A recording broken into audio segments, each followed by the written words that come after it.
Hello, and welcome to Community Health Corner. I'm Lacey. And I'm Ursula. And it's May. Yay!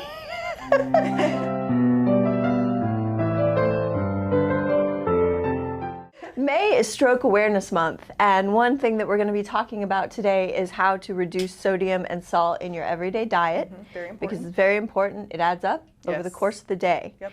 Our recipe that we're going to make in the Community Health Kitchen today is a chicken basil pesto salad. And we're going to show you 3 ways that you can have that for lunch or dinner so that you can keep it exciting in the kitchen. Yes. Or breakfast. Or, hey, or breakfast or a snack. And then Ursula is going to run through some strength training exercises with us. Yep. But first, we're going to talk about salt. Yes. So it's clear that Americans have a taste for salt. But salt plays a role in high blood pressure, which can lead to a higher likelihood of stroke and heart disease. When we eat too much sodium, our bodies retain water. This often causes swelling and an increase in blood pressure. Our hearts also have to work harder to circulate extra fluid in our blood. This can make our hearts larger and weaker, causing chest pain, shortness of breath, and fatigue. This is true. So everyone, including kids, should reduce their sodium intake. Current guidelines recommend that most Americans eat no more than 2,300 milligrams of salt, which is about 1 teaspoon of salt per day. So older Americans, African Americans at any age, and those with hypertension should eat no more than 1,500 milligrams of sodium a day. Right. Many of us probably have a salt shaker on our table, right? I do. Yes. Well, did you know that your salt shaker accounts for only a small amount of sodium you eat in a day? Most of the sodium we eat is actually hidden in processed foods. So eating packaged foods and highly processed foods less often and in smaller portions is important. It is. One way that you can do that is to begin reading food labels as a matter of practice. Sodium content is always listed on the label. By law, it's required to be there. Sometimes the high sugar content in a product like apple pie or even something like tomato sauce can mask the high sodium content. So it's really important to check every label for that sodium content. Also, be aware of products that don't taste especially salty but still have a high sodium content, such as cottage cheese, when salt is used as a preservative. Compare various brands of the same food item until you find the one that has the lowest sodium content, since this will vary from brand to brand. And we did that this week when we were looking at the sodium content for the canned chicken that we used for our recipe. There were 12 different brands of canned chicken, and they all had wildly different sodium content depending on how they were packaged, what they were packaged in, and it took me a little while to find the lowest one. But, you know, taking that little bit of extra time will add up in reducing how much sodium you can intake in a day. Absolutely. Because if you think about it, a teaspoon, I mean, it's not that much. It's not that much, especially if you're eating like breakfast, lunch, dinner, maybe a snack. Popcorn. Yeah, it all adds up. So when planning your meals, use fresh rather than packaged meats. Fresh cuts of beef, chicken, or pork contain natural sodium, but the content is still much less than the hidden extra sodium added during processing in products like bacon or ham. If a food item keeps well in the fridge for days or weeks, that's a tip-off that the sodium content is too high. Also, choose fresh fruits and vegetables if possible, since they are very low in sodium. When buying frozen vegetables, choose those that are labeled fresh, frozen, and do not contain added seasonings or sauces. True. Just because you're cutting back on salt, though, doesn't mean that your food can't still be tasty. One way to create flavorful food without using salt is to use herbs and spices. In fact, seasoning your food with herbs and spices may be the best way to create additional flavor when you're cutting back on sodium. If you're new to using different spices and herbs, please try these tried and true winners. Yeah. So we're going to talk about parsley, and I actually have some right here. So parsley, it's not just pretty. It adds a peppery, earthy flavor to brown or wild rice, soups, pasta, and eggs. As a garnish, parsley can be chopped and sprinkled in soups, hummus, or mixed with ground meat, such as lamb, or can gussy up baked corned beef and vegetables. True. Next up is cilantro.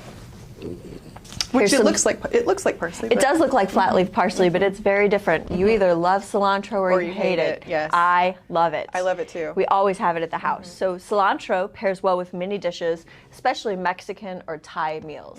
All right. It also works well with dishes that contain cheese, eggs, beans, and fish. It's very versatile. The herb is also great with creamy vegetable dips and as a topping or garnish for soups and salads. or everything. And now basil. Basil's a great one that we'll be working with in our community health corner kitchen, and we've got some planted basil right there. So add fresh basil to cooked pasta, a panini, a turkey sandwich, or a veggie wrap. Also use basil along with marjoram, oregano, and parsley in tomato sauce. Yes. Add all the flavor. Awesome. Finally up is dill. Dill's back there as well. Because dill has such a unique taste, a small amount can go a long way. Dill is also great in salads and the key ingredient along with buttermilk in giving homemade ranch dressing its unique flavor. You can also season eggs with basil, dill, and parsley, and one of the great food marriages is salmon and dill. If Yes. you're poaching salmon or baking salmon, throw some dill and lemon on there. Yum. It's fantastic. Sounds delicious. So remember, salt preference is an acquired taste that can be unlearned. It takes about 6 to 8 weeks to get used to eating food with much lower quantities of salt. But once it's done, it's actually difficult to eat foods like potato chips because they taste way too salty. I guess we'll see. Yes, we will.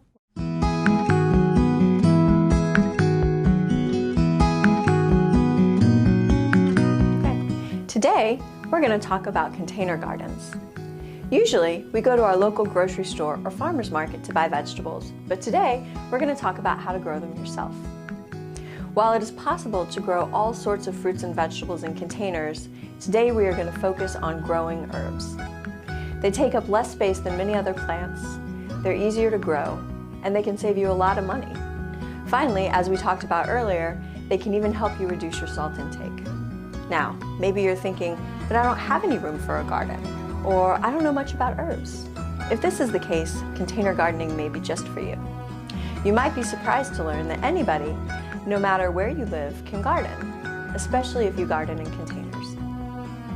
First, you'll need to decide where you can put your container garden. This can be indoors by a large window, out in your yard, or even on a balcony or patio. Once you have identified some possible spaces for gardening, keep track of how much sunlight each space receives throughout the day. You will want to choose herbs that will grow in the amount of sunlight you have available. The next step is to find some containers by looking around your house for things that you already have. For most herbs, you can use a shallow container that is wide. This can be filled with about 4 to 6 inches of soil. Most vegetables will need a larger container that can be filled with a minimum of 8 to 12 inches of soil. Make sure to punch holes in the bottom of any container you use to provide proper drainage. Here are some containers that you can use with found objects around the house. So this is an aluminum baking pan. This is great if you'd like to start seeds at your house. You just want to make sure to drill some holes in the bottom, fill it with soil, and then plant the seeds. This is a deeper container. This would be great for one of these herbs. Again, drilling holes in the bottom, filling with soil, and go ahead and plant your herb or plants. A larger one if you have more than one plant you'd like to do together. And finally, if you think you might want to do a larger plant like a tomato, these buckets from Lowe's and Home Depot are fantastic. Again, make sure you drill some holes in the bottom, fill it with dirt, and you're all set. Next, you will need soil and seeds or seedlings. Good growing medium for container gardens is light and fluffy to allow air and water to flow. This allows nutrients to be carried to the plant and the roots. A heavy soil will hold the water and air, and the plant will become waterlogged. This mix by Miracle-Gro is great for in-home container gardens. It already has plant food in it, is light and fluffy, and will get you started on the right foot. Now, when you're selecting herbs to grow, read the information on the seed packet or the plant marker. So on the back of the seed packet lists all the information that you need, and on the plant marker, it will list the same information on the back. Today, we've got herbs as our focus. So we've got basil, we have parsley, dill, and cilantro. All of these are incredibly versatile and can be used fresh, dried, cooked in several recipes. If you receive SNAP benefits, remember you can use your EBT card to purchase seeds or seedlings at participating stores or farmers markets. Unfortunately, the big box stores such as Lowe's, Home Depot, and Ace are not set up to accept SNAP benefits, but many smaller hardware stores, grocery stores, and farmers markets such as the Mulberry Market in Tatnall Square Park are able to accept SNAP benefits for food-bearing plants and seeds.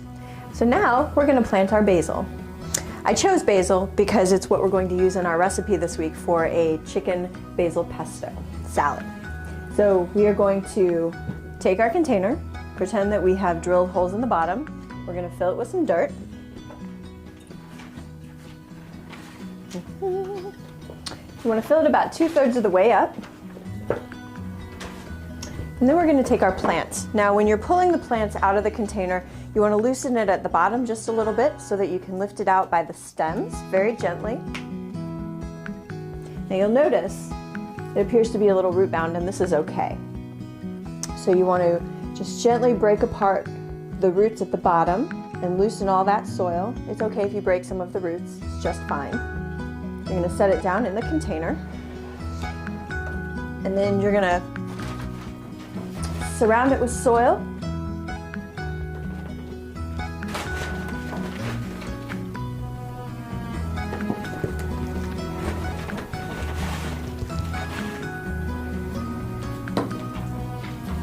You can make a little mess. That's quite all right. And then, once it's planted, you're going to give it a little drink of water.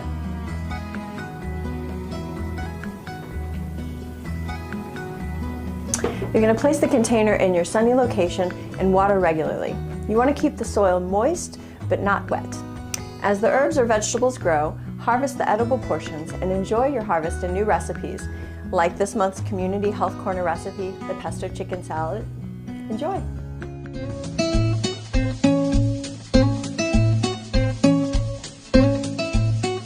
So welcome back! Today we are going to use one of the herbs that we potted in our container gardening section. We're going to use basil, and we're going to make a basil pesto. Yum.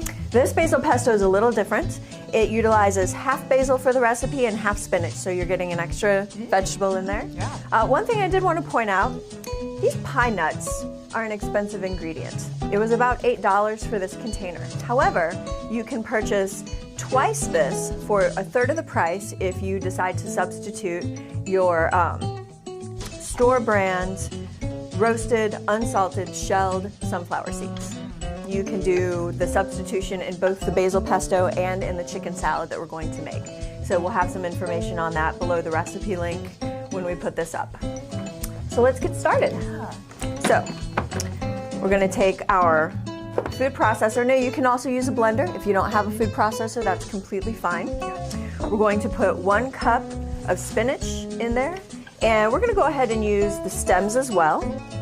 They're pretty tender because it's baby spinach, right? Yes, and you can use regular spinach too. You don't have to use baby spinach. If you find a big bag of bulk spinach maybe at the farmer's market or something, you can absolutely use it for this. And we have 1 cup of basil, and again, we're using the leaves and the stems. Now you can buy a basil plant, or you can buy the packets of herbs at the grocery store. Can you do those? Of course. We are going to add 1/3 of a cup of roasted pine nuts. Again, you can do the sunflower seeds. Now I just roasted these in the oven. You can also do it on the stove, but you really want to give them a little color and a little toastiness that helps with the flavor. 3 whole cloves of garlic, right here. You don't have to cut them up because they're going to go into the food processor. Let's dump them right in. Add flavor too. Yes. We have 1/2 teaspoon of lemon juice. Salt and pepper, so this is a teaspoon of salt and about 1/4 teaspoon of pepper, just for a little flavor. Now, because I like things spicy, this is a 1/4 teaspoon of roasted pepper flakes, crushed pepper flakes. You can omit these if you'd like. I like a little kick myself. I do too. And that's such a fresh way to bring in the summer with a nice little pesto. Oh, yes. So we're going to pulse this for a minute, and then we're going to start adding the oil. Okay, this is also a dairy-free version of a pesto. Traditional pestos would call for Parmesan cheese, but again, that's an added sodium and fat content item. It's also kind of expensive. So I tried this at home. It's fantastic. I don't feel like you're going to miss the cheese. So bright. It is so bright. And then we're going to turn it on, and we're going to just add a thin stream of the oil until, this is a 1/2 cup of oil, until it is all incorporated. Are you using extra virgin I'm using extra virgin olive oil. You could use a different oil if you'd like. You could use canola oil. You could use a sunflower oil. That's beautiful. Yes. And then we're going to scrape down the sides and mix it a little more. And that is going to be our pesto. Oh, it smells so good. Oh, it really does. You can smell the toasted pine nuts in here. It's smells really amazing. fantastic. Spread that on some whole wheat bread. Oops. Delicious. And really simple.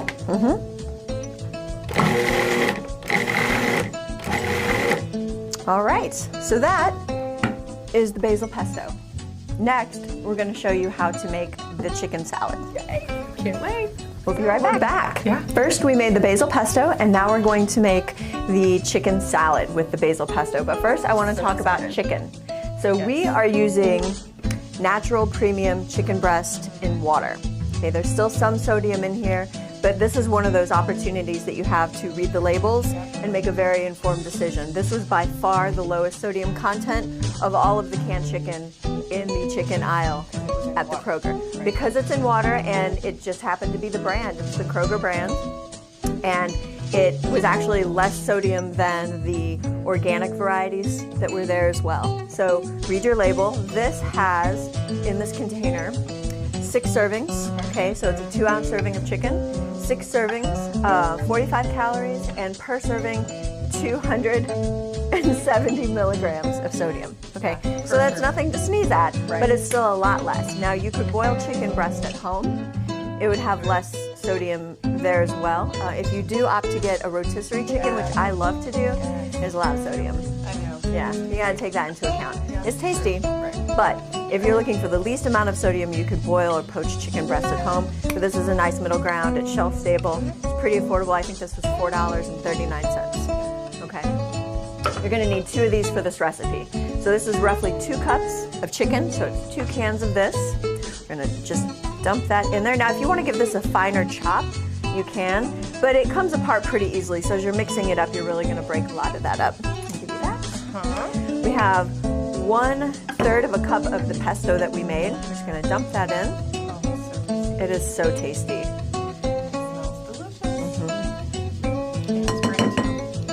Thank you.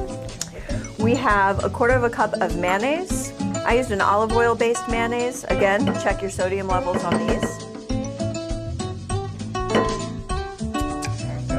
We have 2 tablespoons of red onion that we diced up. That might be a little more than that. I really like red onion. Sweet Vidalia onion. Or you could use a sweet Vidalia onion. We have 1/2 cup of more toasted pine nuts. Or sunflower seeds if you're using that. Yes, or the sunflower seeds. And then a tablespoon of lemon juice. Okay. Now we're going to mix all this up. The recipe also calls for salt and pepper to taste, but we're going to get it all mixed up first because if you remember there's salt and pepper in the pesto, you might not feel like you need any. It just depends on your own personal taste. So in here, I know you have the savoriness of the chicken. You have the creaminess of the mayonnaise, this basil pesto, it's really bright, there's acidity from the lemon juice, and then you have a really nice crunch from both the onion and the pine nuts. Yeah. So you have all the things in here, and if you can see, it's a gorgeous bright green color. You could use more basil pesto if you'd like.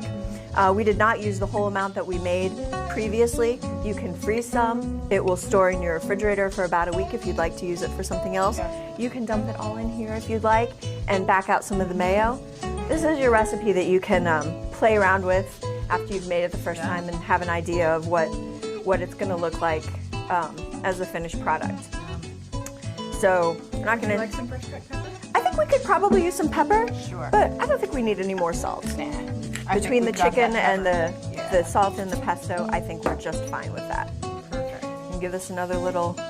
Smells so good. Yes, so this is about 2.5 to 3 cups total of chicken salad. So if I were making this for myself, this is probably like 4 days worth of lunch. So when we come back, we're going to look at 3 fantastic ways you can have this for lunch. See you in a minute.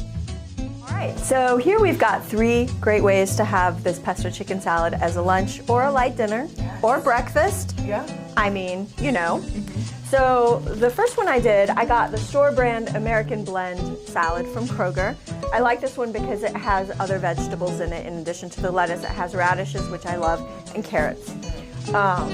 So we just put some on top of that, and you don't really need a salad dressing. I feel like this mixed up a little bit, maybe with some cracked pepper on it, is just perfect. Here we have the Private Selection Flax and Fiber whole grain bread. So this has a lot of whole grains in it. It also has a lot of fiber, very low sodium and very low sugar. Okay, so this is a healthier bread, and again, it's a store brand. All right, it's their private label, but it's delicious. Delicious little chicken salad sandwich. Yes, you could even toast the bread if you'd like. And if you have leftover spinach, you could add some spinach on there. Okay, fantastic. And then finally, whole grain reduced fat wheat thins. You just put a little bit of the chicken salad on the wheat thin, and away you go. I'm gonna go ahead and do this. Okay, please do. Taste test it. The good? Fantastic. That's really good. All right, so these are 3 easy ways that you can utilize the pesto chicken salad. Pretty affordable to make. It's delicious to eat. Low sodium. Very bright, Yeah. lemony, garlicky. Wonderful. Really good. Great. Well, thank you so much, and I hope you enjoy.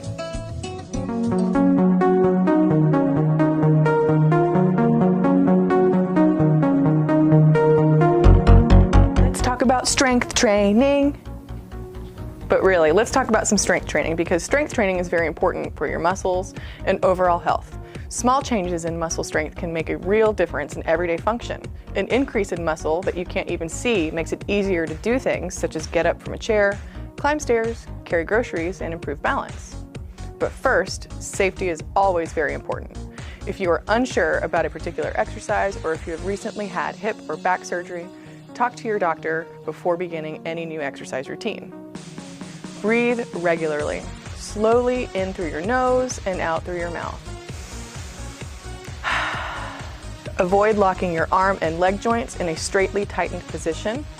When using a chair for exercises, make sure that the chair is stable enough to support your weight when seated or when holding on during the exercises.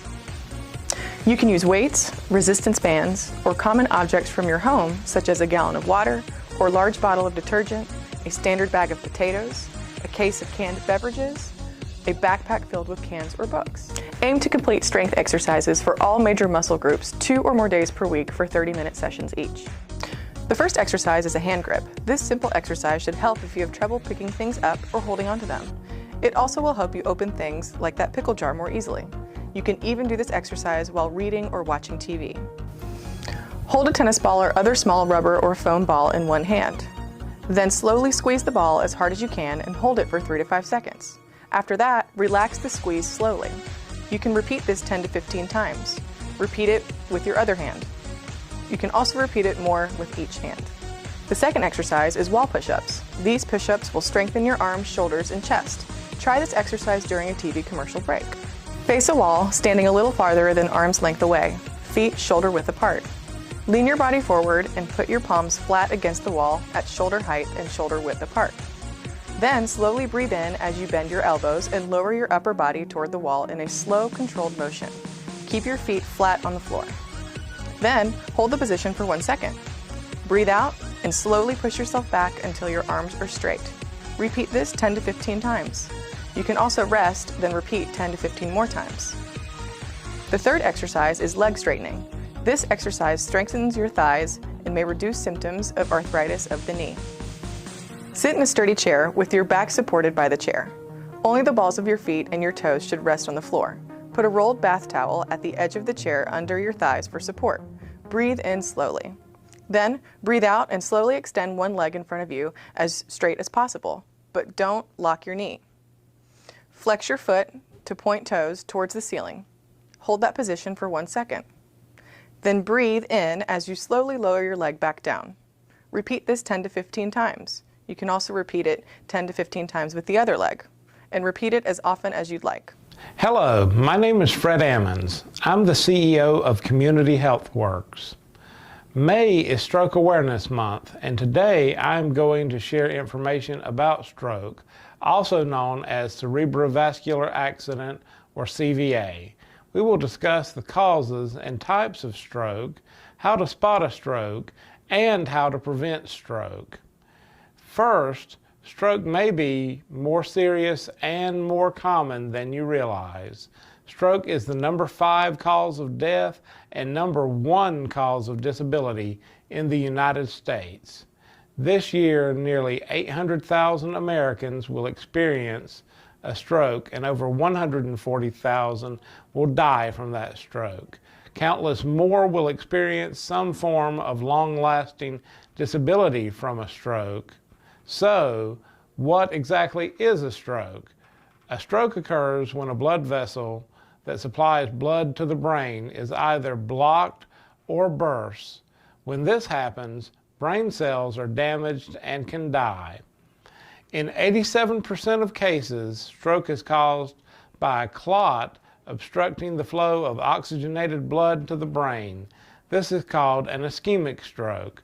During an ischemic stroke, brain cells are deprived of oxygen and other nutrients they need to survive. Nearly 700,000 Americans will experience some form of ischemic stroke this year. You may have also heard the term mini stroke or transient ischemic attack, also known as TIA. This is a type of ischemic stroke, but in the case of a TIA, the clot is temporary and dissolves before critical brain damage is done. A TIA is often a warning sign of a future stroke. In 13% of cases, stroke is caused by a blood vessel bursting or rupturing. This is called hemorrhagic stroke. During a hemorrhagic stroke, brain cells are also deprived of oxygen, and blood leaks out of vessels, killing brain cells. In addition, this blood can accumulate, putting pressure on surrounding cells, causing additional damage. Regardless of the type or cause of stroke, all strokes are extremely serious. They require immediate medical attention and may be deadly. The key to spotting a stroke is to think fast. Fast means quickly, but it is also the key to spotting stroke in yourself or others.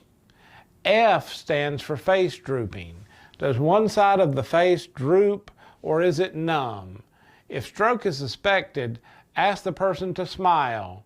Is the person's smile uneven or lopsided? A stands for arm weakness. Is one arm weak or numb? Ask the person to raise both arms. Does one arm drift downward? S stands for speech. Is speech slurred? Is the person unable to speak or hard to understand? Ask the person to repeat a simple sentence. T stands for time. If the person shows any of these symptoms, even if they go away, call 911 and get them to the hospital immediately. It is extremely important to err on the side of caution. The adage is, time lost is brain loss. It is critically important that if you suspect that you or anyone else may be experiencing a stroke, call 911 and get medical attention immediately.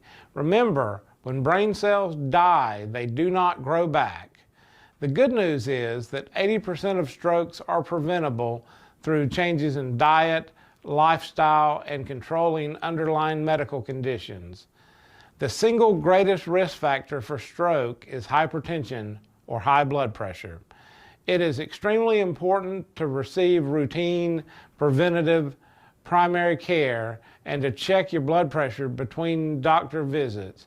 If your blood pressure is elevated, it is important to discuss this with your physician and follow your doctor's healthy lifestyle recommendations, as well as taking prescription medication as prescribed. Other healthy lifestyle changes include lowering the amount of cholesterol and saturated fat in your diet, quitting tobacco use, managing diabetes, maintaining a healthy weight, and exercising regularly. If you have a congenital heart defect or a heart rhythm disorder such as atrial fibrillation, talk to your doctor about ways to lower your stroke risk. I am passionate about this topic because at age 39, with my 2-year-old son in the next room, I looked in the mirror and saw my face drooping and realized I was having a stroke. After arriving at the hospital, I learned that I was experiencing a hemorrhagic stroke and realized during my last moments of consciousness that there was a significant chance I would not survive the night, and if my life continued, it would be changed forever. I spent the next month largely unconscious and on a ventilator in the intensive care unit, unable to breathe on my own. I spent the following 3 months in a specialized rehabilitation hospital, relearning how to swallow water, chew solid foods, and regain some level of control of my bodily functions. For months, the only way I could get out of bed was by a medical professional lifting me with a hoist and placing me in a wheelchair. Over time, I slowly began learning how to be as functional as possible with the left side of my body largely paralyzed and my vision significantly impaired. I continue to go to outpatient rehab multiple times per week. Because of the stroke, I may not be able to give my now 4-year-old son a hug with both of my arms, but because I thought fast, I am still here, and he is still able to give me a hug.